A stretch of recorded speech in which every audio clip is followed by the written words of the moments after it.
Since we have learned the nomenclature, IUPAC nomenclature of carboxylic acid, let us try to answer these questions. What's the question? Give the IUPAC name of the following carboxylic acids. This is the question. And let me just read out the formula given to us. The first one is PH CH2 CH2 COOH. This is the first formula given to us. And the second one is CH3 twice C double bond CH COOH. Let us try to once again recollect the rules of the IUPAC nomenclature of carboxylic acid which I have taught you previously. You can also watch the video of IUPAC nomenclature of carboxylic acid so that you will recollect all of the rules once again and try naming this compound. Okay. Now look at this. It's pH, that means it is phenyl that is being attached, and then CH2, CH2, COOH is given. First let us write its complete structure and then name it. So phenyl, pH means it is phenyl. This is the phenyl group. Let me put the double bond properly. And what else do we see? To the side chain we have CH2, then CH2, then linked it with COOH. So our parent chain is going to be this one. Either you can write a benzene ring like this, or instead you can also attach it with C6H5 instead of writing this benzene ring. Now let me just give the locates.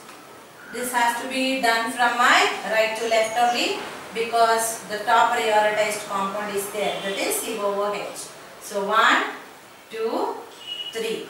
So to the third carbon atom, what do we see? There is a phenyl group that is being attached. So therefore what would be the correct IUPAC name of this compound? 3-phenyl. So that takes care 1, 2, 3. To the third carbon atom, phenyl group is attached. This much is taken care. Then what else it is? It's a 3-carbon compound, and in the parent chain itself there is COOH. And all the carbon atoms are saturated, means they are linked by means of single covalent bond. Therefore what would be the name of this compound? 3-phenyl propanoic acid. Why propanoic acid? I have already told you, saturated and then 3 carbon atoms. So propane, E of the propane to be replaced by OIC acid. This you have learnt in the nomenclature rules. So therefore putting all of them together, what would be the correct IUPAC name of this compound? 3-phenyl propanoic acid. Okay, so now let us try naming the second compound. Let us write the full form of this. It is given as CH3 twice. So there was the first this carbon. Let us attach one CH3 here and one more CH3 like this. Either you can write above or below. It's going to be one and the same. Then this is linked with double bond with this CH, which is in turn linked with COOH. Again, obviously when we give the locate, we have to go from our right to left. So this will be the first carbon, second carbon, third carbon, fourth carbon. Now what would be the names? First let us write all the things that we see.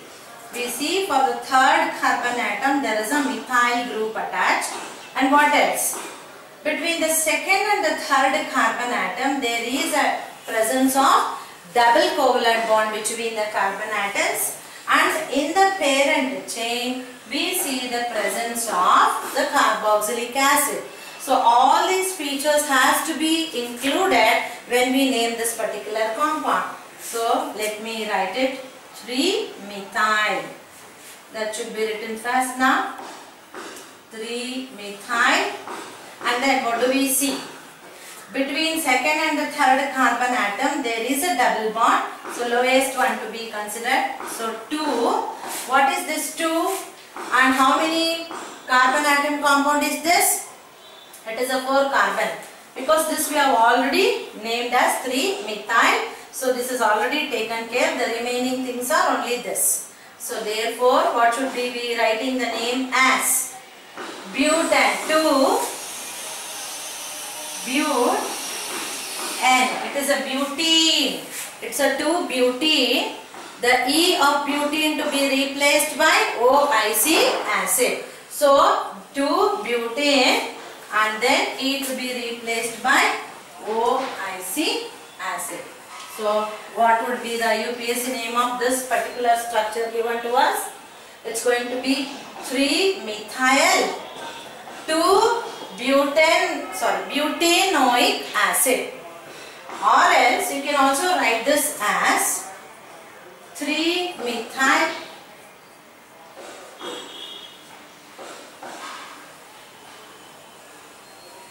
and but 2-ene, E to be replaced, then oic acid. So 2-but-2-enoic acid.